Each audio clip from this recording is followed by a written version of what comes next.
क्योंकि योगी मुनि इतने बड़े बड़े ज्ञानी हो गए, लेकिन उनकी माया का पार किसी ने नहीं पाया। हम तो तुच्छ प्राणी हैं, तुच्छ है इसलिए संसार में ही। तो प्रिय विद्यार्थियों, आप सभी शांत रहेंगे। पहले तो शांत रह करके सुने, देखें, आंखों से कानों से सुने, मुंह से बोलने की आपको जरूरत नहीं है। कानों से सुने और आंखों से देखें। हर चीज भगवान ने बड़े हिसाब से लगाई है। 2 कान दिए हैं भगवान ने शास्त्रों का श्रवण करने के लिए, आंख दिए संसार को देखने के लिए, और जो हाथ दिए हैं दान करने के लिए, पैर दिए हैं चलने के लिए, आने के लिए, जाने के लिए।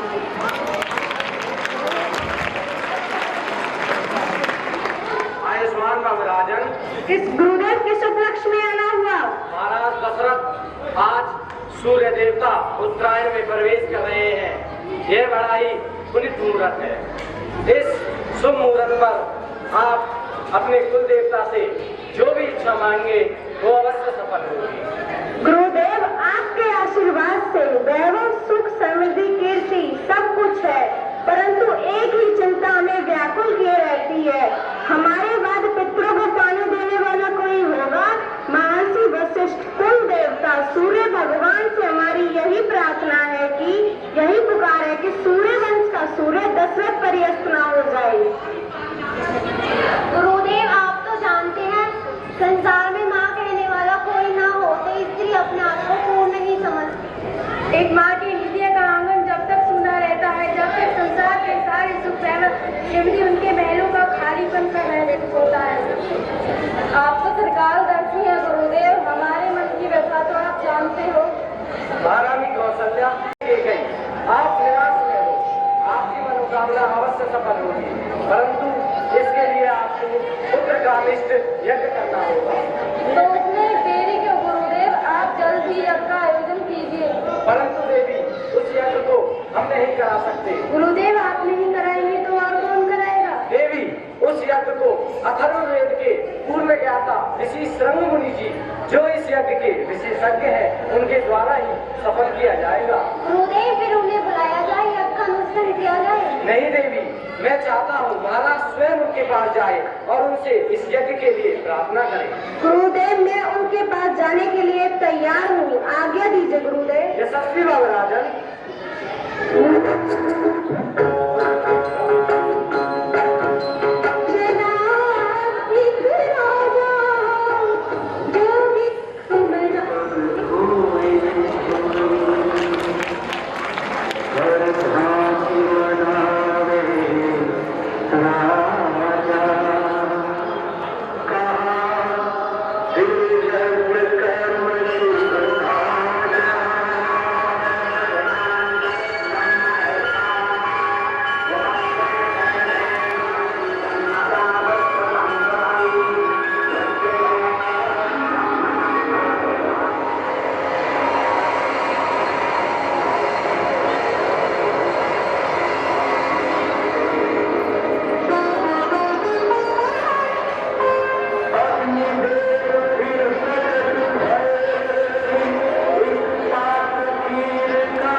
है।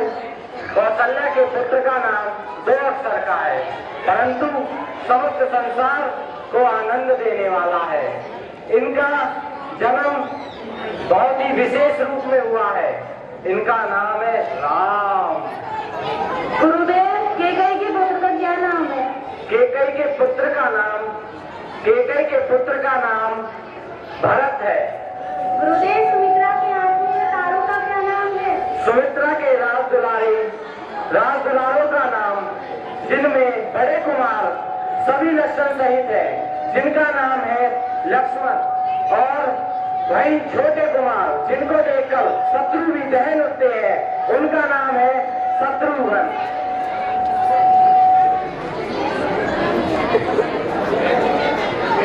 राम, लक्ष्मण, भरत, शत्रुघ्न चारे पुत्रों के जीवन में यह लक्ष्य कैसा गुरुदेव? अरे क्या पूछना रघुनंदन, ये चारों ही बड़े विशेष कुमार हैं आपके। इनके कुंडली में ना कोई दोष, अवरोध, अमंगल कुछ नहीं है। और महाराज दशरथ, इनकी कुंडलियों में एक योग और बन रहा है। कौन सा गुरुदेव?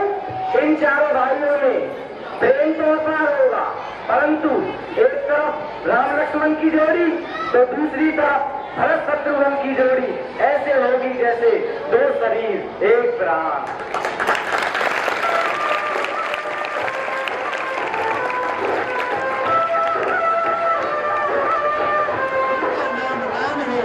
जो संपूर्ण लोक को आनंद करने वाले। फिर कहा है, विश्व भरण को सन कर जोई, ताकर नाम भरत हस होई, राम सिया राम जय राम जय जय राम। इस संसार का भरण पोषण करने वाले केकई के पुत्र का नाम भरत है। और इस तरह से कह रहे हैं, जाके सुन मेरे नाम तेरे खुनासा, नाम शत्रुघ्न बंद प्रकाशा। इसके स्मरण मात्र से शत्रु का नाश हो जाता है, और जो वेदों में प्रसिद्ध है शत्रुघ्न उनका नाम है। और लक्ष्मण जी के लिए क्या कह रहे हैं? लक्षण धाम राम प्रिय, सकल जगत आधार, गुरु वशिष्ठ तेरा का, लक्ष्मण नाम उदार। कहते हैं वशिष्ठ जी, जो लक्ष्मण जी है वो सभी अच्छे लक्षणों से युक्त हैं और इस संपूर्ण जगत के आधार हैं, अर्थात शेष नाग के अवतार हैं। तो गुरु वशिष्ठ ने कहा, इसलिए इनका नाम है लक्ष्मण। तो इस तरह से गुरु वशिष्ठ ने बच्चों का नामकरण कर दिया है। नामकरण के बाद अब बच्चे शिक्षा यानी कि पढ़ने लायक हो गए, शिक्षा प्राप्त करने के लायक हो जाते हैं। तो वे गुरु वशिष्ठ के आश्रम में शिक्षा प्राप्त करने के लिए जाते हैं। आगे इस अभिनय के द्वारा, एकांत के द्वारा, नाटक के द्वारा आपको दिखाया जा रहा है। आप इसे ध्यानपूर्वक सुनिए।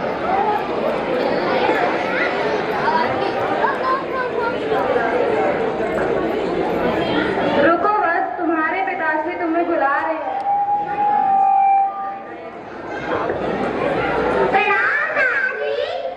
सदा सुखी रहो बच्चों, तुम्हारे खेलने कूदने के दिन गए, अब तुम्हें शिक्षा ग्रहण करने के लिए गुरुदेव के आश्रम जाना पड़ेगा।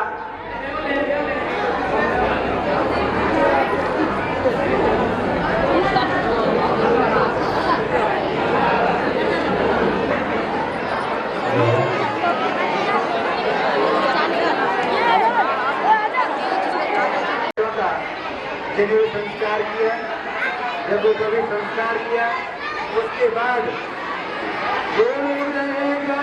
पठन रघुराए, अलप काल सब आए। उसके बाद चारों भाइयों को गुरु वशिष्ठ जी के आश्रम में पढ़ने के लिए भेज दिया जाता है और थोड़े समय में ही वो सभी चारों भाई विद्या में परिपूर्ण हो जाते हैं। इस तरह से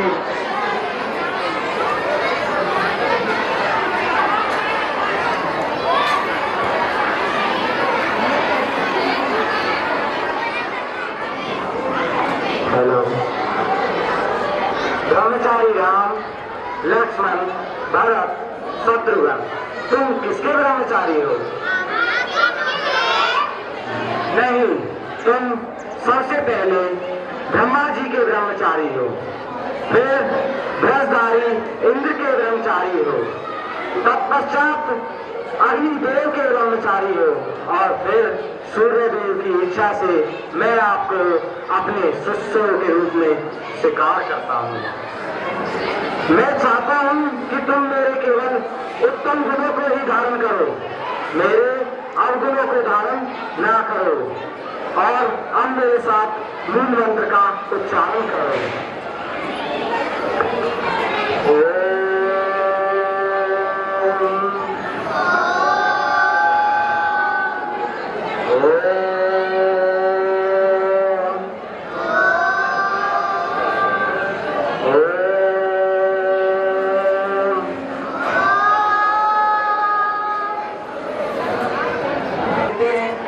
और उन्हें आयोग के लिए भेज देते हैं।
बच्चे पूरे अयोध्या में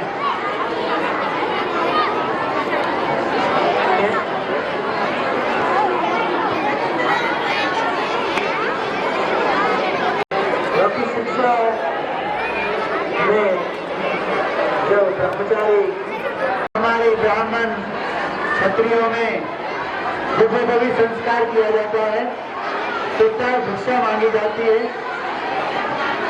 तो इसी तरह से भगवान राम, लक्ष्मण, शत्रुघ्न, भरत आदि को अयोध्या में भिक्षा मांगने भेजा गया।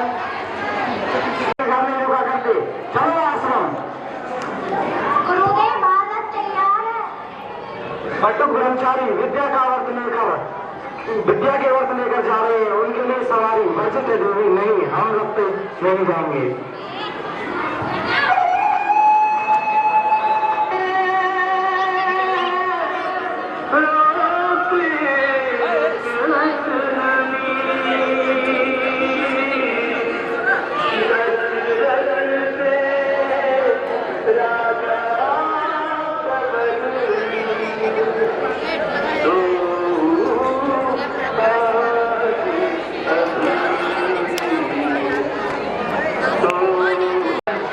नंगे पैरों वो गुरु जी के साथ चल देते हैं, गुरु वशिष्ठ जी के साथ आगे। ऐसे ही समय निकलता रहता है। कुछ दिनों के बाद विश्वामित्र जी अयोध्या के लिए आते हैं। तो यहाँ तुलसीदास जी ने कहा है,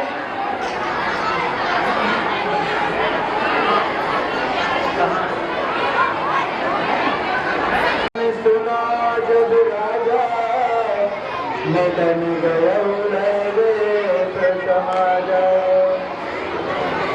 जब राय जगत जी को पता चला कि अयोध्या के बाहर दुनिया में श्रेष्ठ विश्वामित्र जी पधारे हैं, तो वह जब राजा ने प्रकार सुना तो वो सब विप्र समाज को लेकर के, ब्राह्मण समाज को लेकर के उनके स्वागत के लिए चल देते हैं। करे दंडवत मुनि सनमानी निजासन बैठारियानी यश कृपान की नौकाओ।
अपने अपने शस्त्र और अभ्यास करना शुरू करें।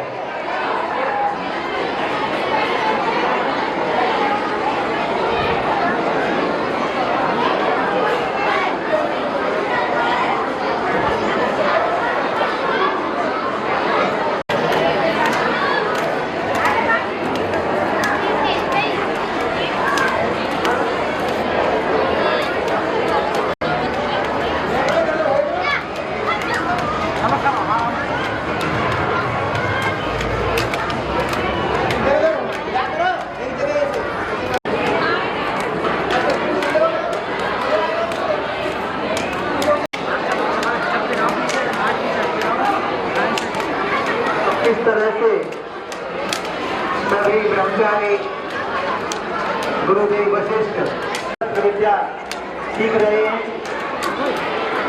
उनको थोड़े समय में ही कुछ दिनों के बाद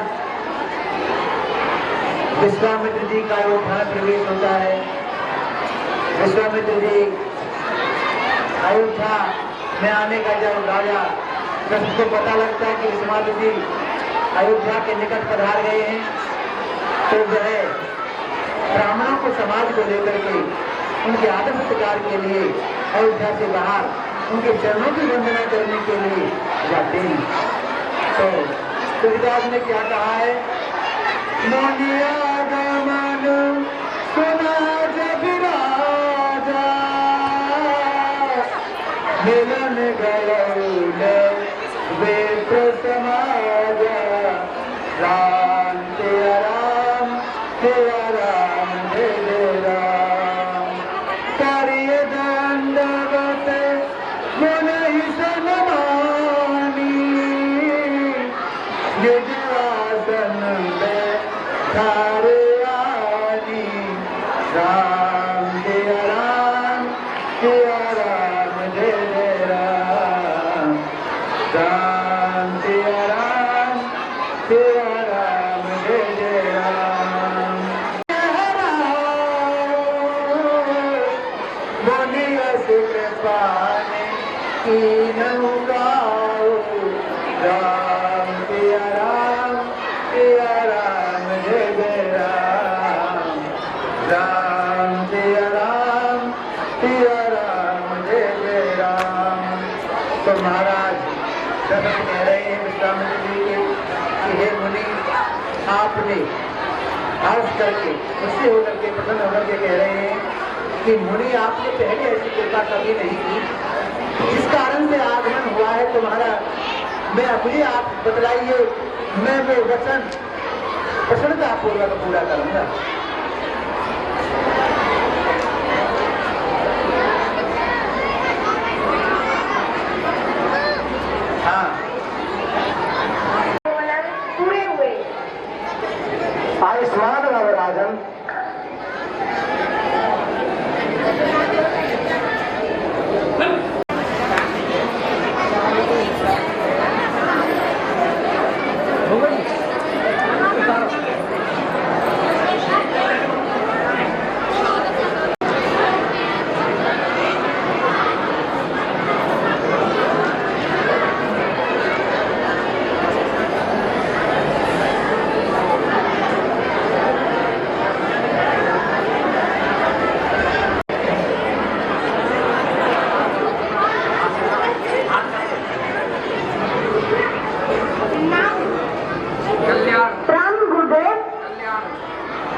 पूर्वों ने जल कल्याण के कार्यों में अच्छा नहीं किया, इसलिए हमारे यज्ञों में विघ्न हो रहे हैं।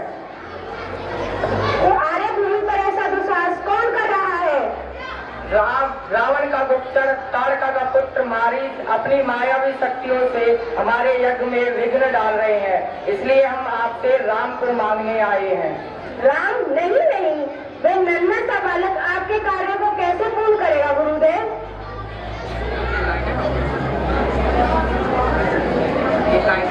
नहीं राजन, आप राम को नन्हा रोग बालक न समझे। वो बड़े ही वीर और तेजस्वी हैं। उनका तो जन्म ही धर्म की रक्षा के लिए हुआ है, और आप उनको ताड़का के पुत्र मारीच का वध करने के लिए भेजेंगे तो धर्म और संस्कृति में उनका नाम अमर हो जाएगा। मैं चाहता हूँ महाराज, आप उनको ताड़का के पुत्र मारीच का वध करने के लिए अवश्य भेजें। राम को भेजने की तैयारी की जाए। तैयार हो।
ये पदचिन्ह मायावी ताड़का के हैं। ताड़का? हाँ, ताड़का बहुत ही मायावी और पिशाचनी है, जो किसी का रूप धारण कर सकती है। कृपया सावधान रहे।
जनक महाराज को, सभी गुरुओं को, राजा महाराजाओं को प्रणाम करके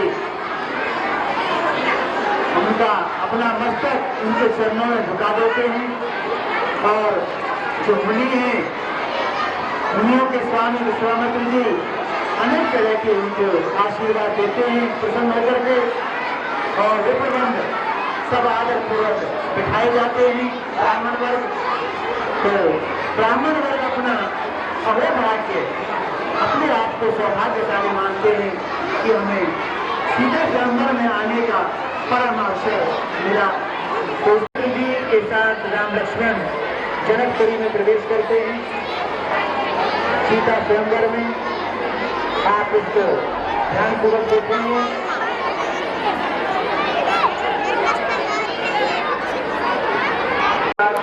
राजवट पर पधार रहे हैं।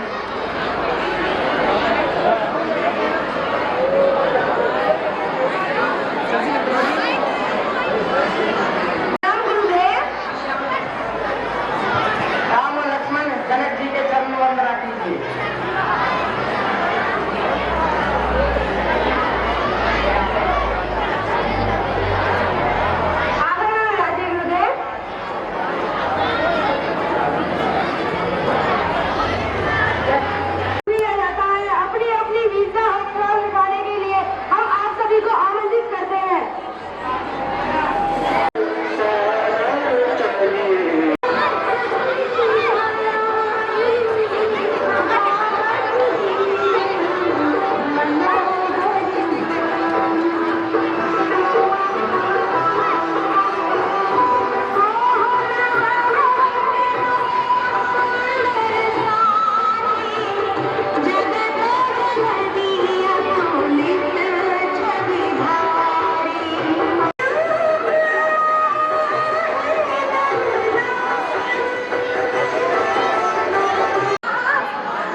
अचानक टूट जाती है और वो महाजनक के दरबार में आते हैं क्रोध में भर करके और कहते हैं कि जिसने भगवान शिव के धनुष को तोड़ा है वह इस सभा से बाहर आ जाए, वरना यह जो राज्यसभा है मैं क्षत्रिय से सबको बिक्री कर दूंगा, सबको मार दूंगा। इस प्रकार के वचन सुन करके लक्ष्मण जी कहने लगते हैं। पहले राम कहते हैं, उसके बाद लक्ष्मण उनकर व्यंग्य करते हैं, हंसते हैं और क्या कहते हैं ध्यानपूर्वक सुनेंगे।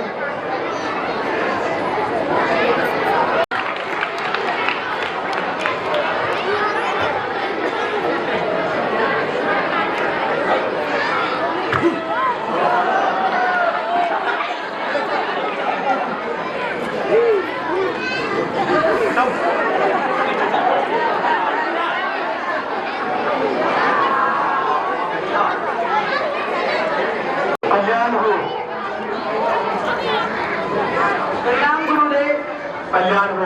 राम और लक्ष्मण परशुराम जी के चरण वंदना कीजिए।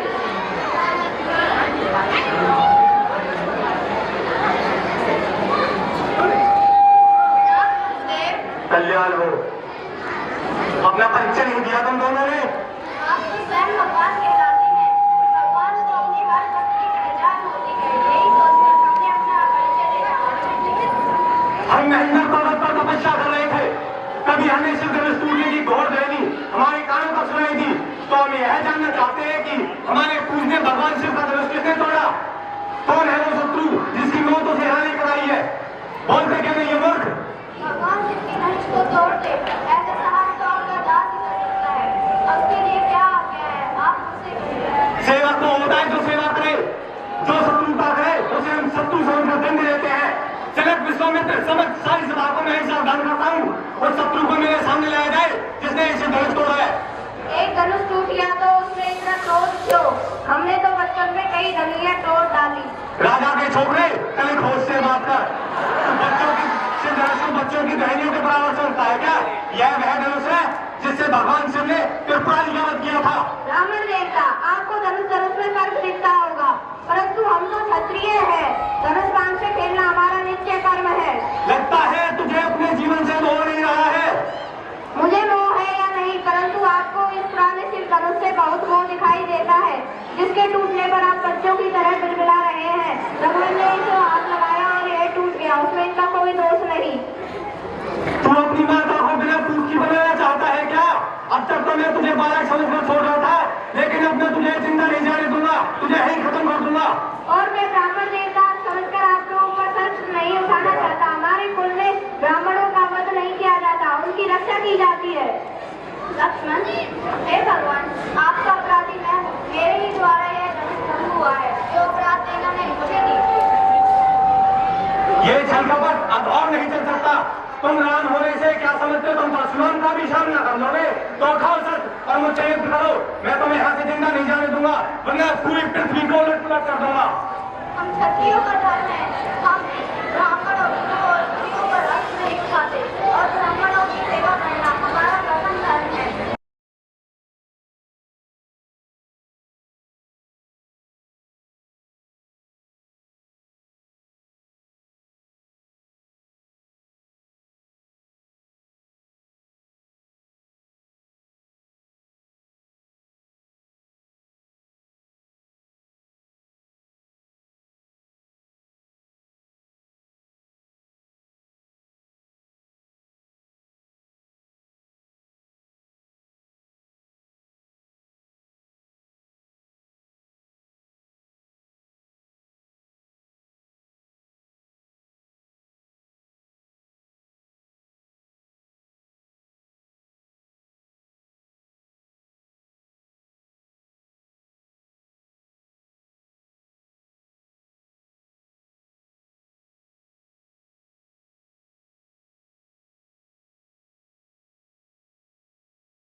माता सीता के साथ और भरत का विवाह माधुरी के साथ मास्टर के ले रहा लक्ष्मण का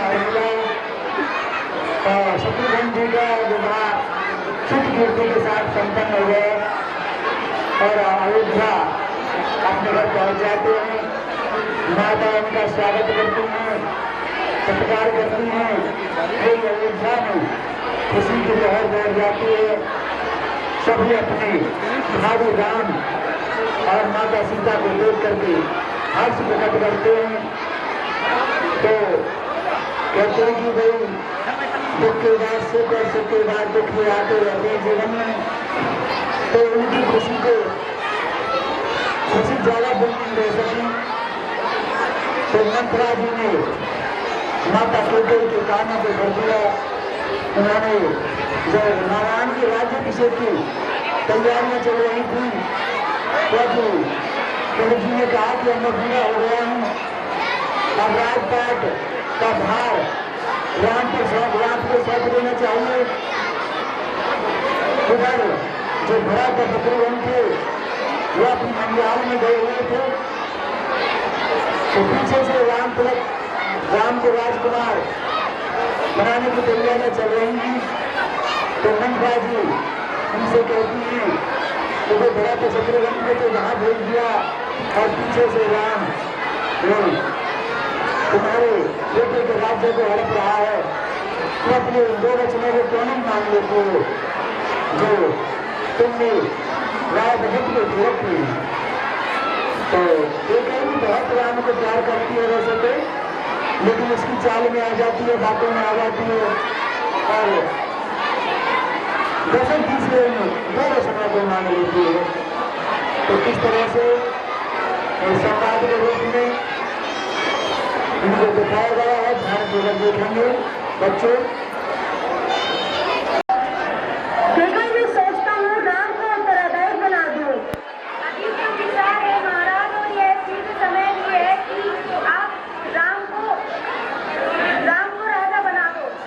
परंतु भरत और शत्रुघ्न तो निहाल गए हैं। तो क्या हुआ, राम उनका बड़ा भाई है। मैं आज ही घोषणा करता हूँ।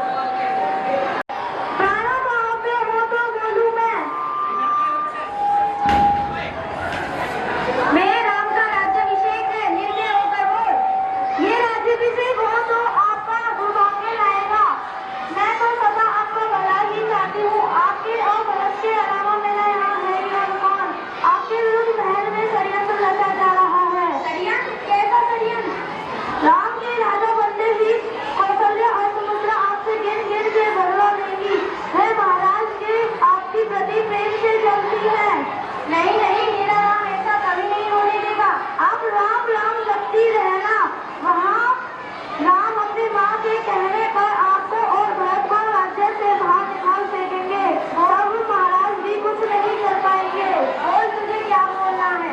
आपको सुनना है ना, एक बार महाराज ने आप लोग जो वचन दिए थे, आज उनका समय आ गया है।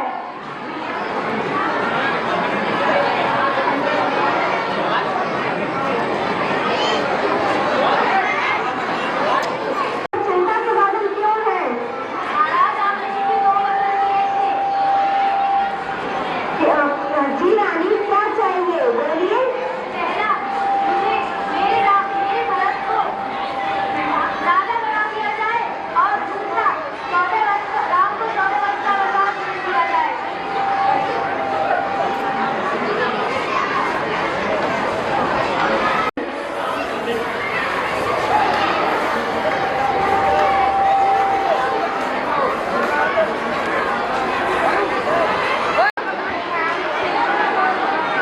पिता के वचनों की रक्षा करने में मुझे वनवास जाना होगा।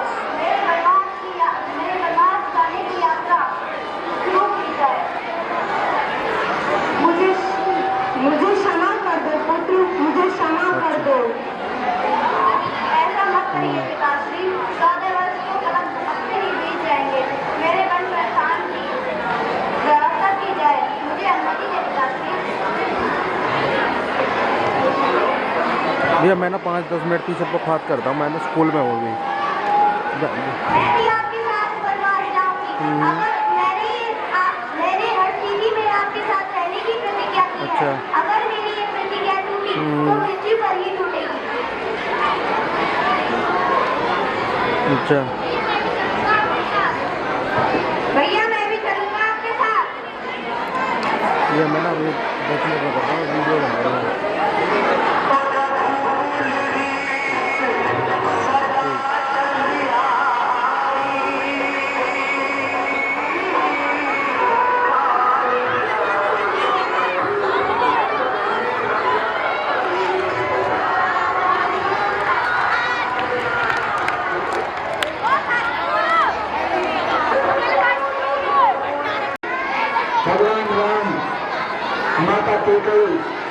के प्रवचनों का पालन करने के लिए 14 वर्ष का वनवास चले जाते हैं और उनके साथ माता सीता और लक्ष्मण जी उनके भाई के साथ चले जाते हैं।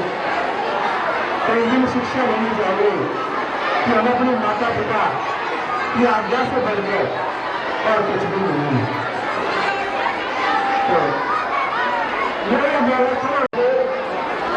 तो मेरे माता पिता के पास जाते हैं